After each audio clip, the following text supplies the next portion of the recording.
G'day guys, this is Captainoob here, back with another standalone mod weapon. So this is the ACR-W17.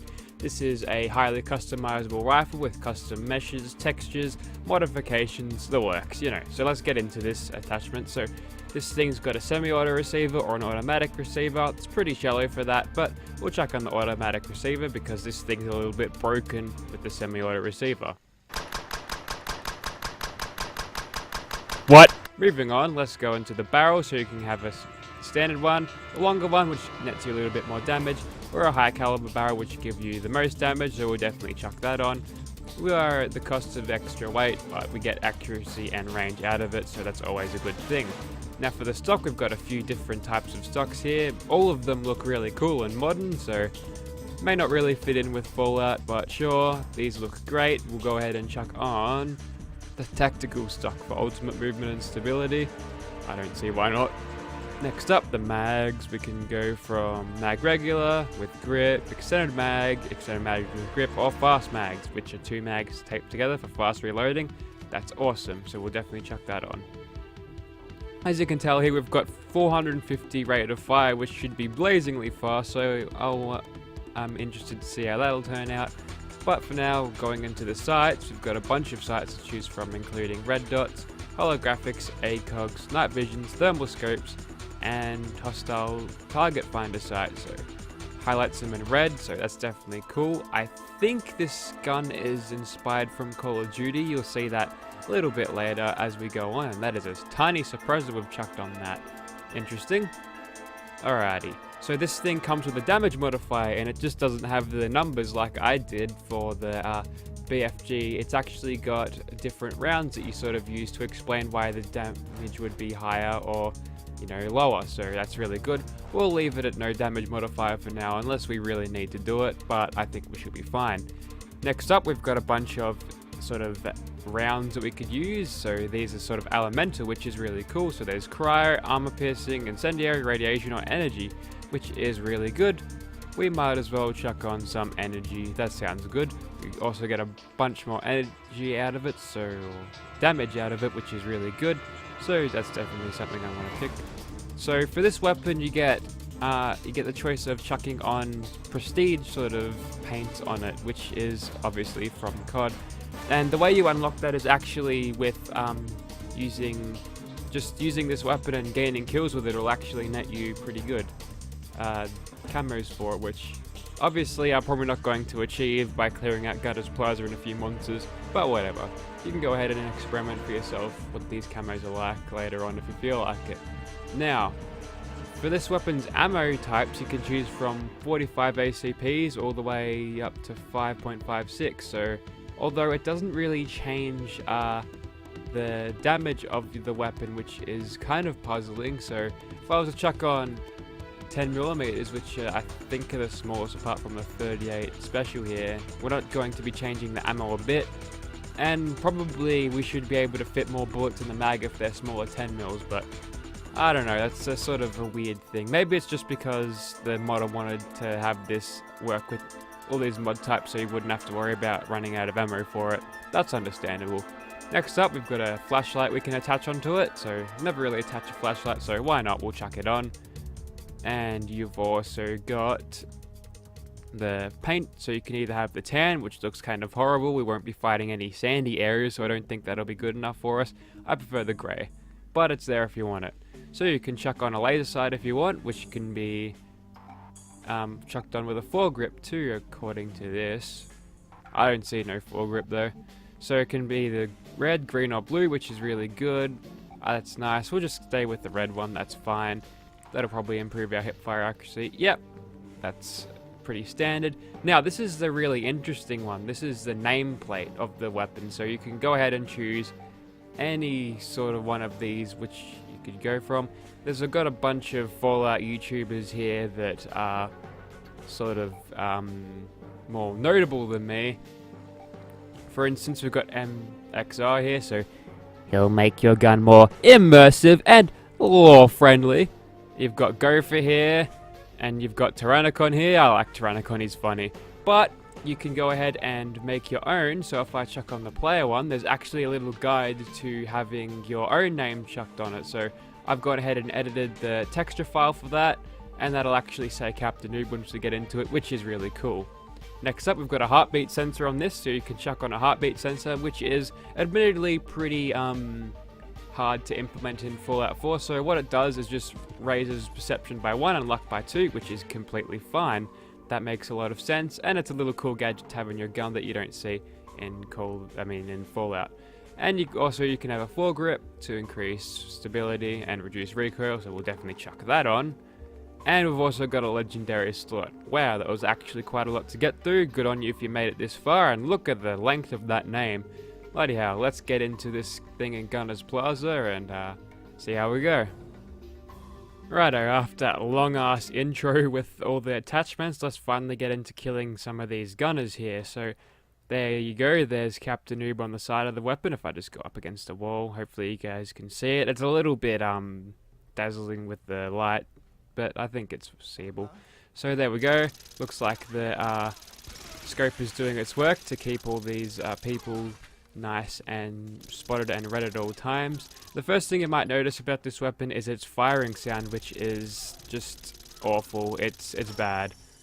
I would have preferred the regular firing sounds that you get from the assault rifle than this, because it's not good. I really wish she would have just used the regular firing stuff, but good on them for trying something new anyway. Didn't quite work out, but whatever. It's fine, I can live with it. So there you go, there's the heartbeat sensor, not doing a lot of things, but whatever. It'll be fine to kill these gunners. As you can tell, this thing has very little recoil, and it's got a lightning fast reload in it. Even though that you might be putting an empty mag back into the thing, you just flip them around anyway, and it's fine. As you can tell here, that's also by the impacts of the weapon, this thing is doing lots more energy damage, which obviously we are going to need heaps of, because this thing doesn't hit very hard at all. We might need to go and fix that once we get onto monsters, but we'll cross that bridge when we get to it. Going into sneak mode here, you can see the hipfire with this weapon is actually quite good. Nothing to complain about there. Again, the recoil is controlled. Was that a 2-shot Gauss rifle? Nice. Alright, maybe I should pick up that weapon and start using that instead. No, I'm kidding. We'll go ahead and try to get it a little bit more sneak attack critical, so speed this up a little bit. Almost got detected there by that turret, but took him out just in time. Don't think this laser sight will do me well for stealth, but enemies don't really notice, so you'll be fine. We'll shoot this gunner. Managed to take her out after a few shots. Generally, I like these sneak attack weapons to do a little bit more damage, because if you're shooting at them for too long, they run close to you and they will eventually detect you. Luckily, this thing is silent. She's a dumbass and will never notice me here. Although she got a blind fire shot into me, now we're in danger. So get up from crouch, and we'll just go ahead and spray them down like this. We've got a lightning fast reload, so we don't need to worry about taking cover during the reloads or anything. I think that one's got an assault carbine on her, and she was actually doing quite a lot of damage, so good on her. She's got a good weapon on her. There we go, finally took out that legendary gunner. Next up is this melee gunner in here. Still in danger a little bit. Let's just move him out of the way. And that's a nice plasma rifle you got on your mate. Not much a melee gunner anymore, is he? Alright.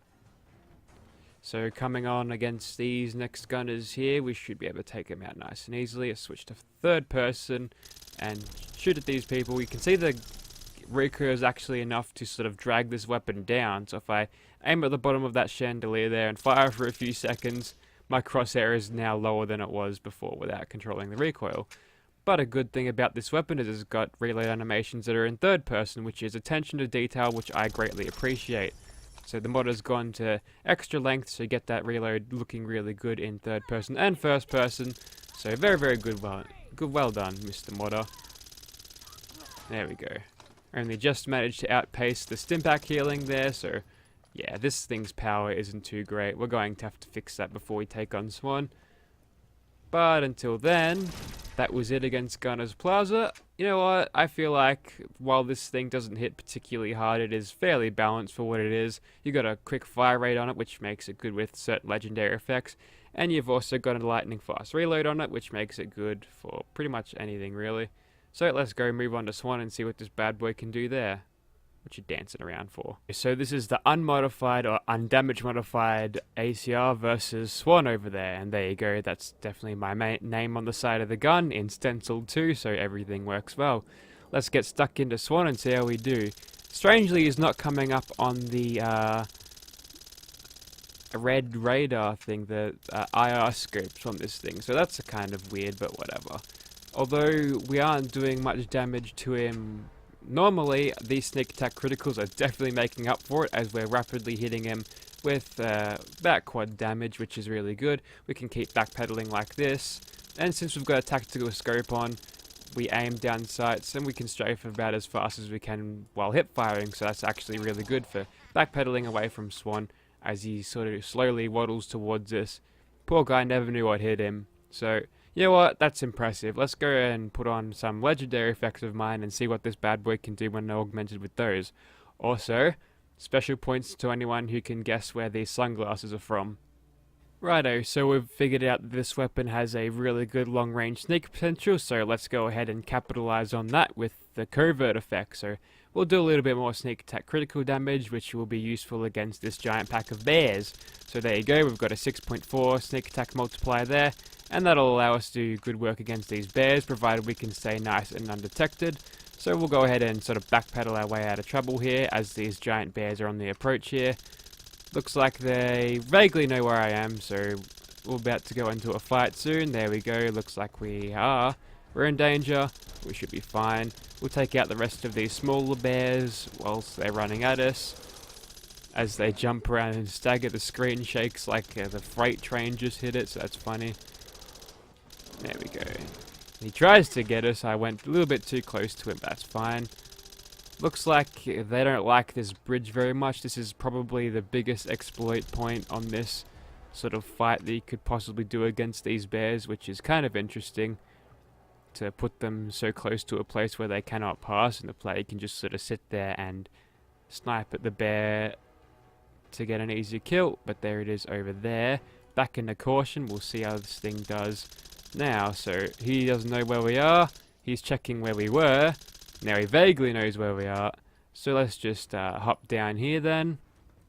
We'll come up the other side, then recross the bridge, and by then we should be back into caution. Should be, but we're not. Maybe I was wrong. Now we're back into caution, and according to this, he's over there. So we'll go ahead and do a little bit of VATS work on him. Get a few criticals happening. Sure, why not? Another one, please.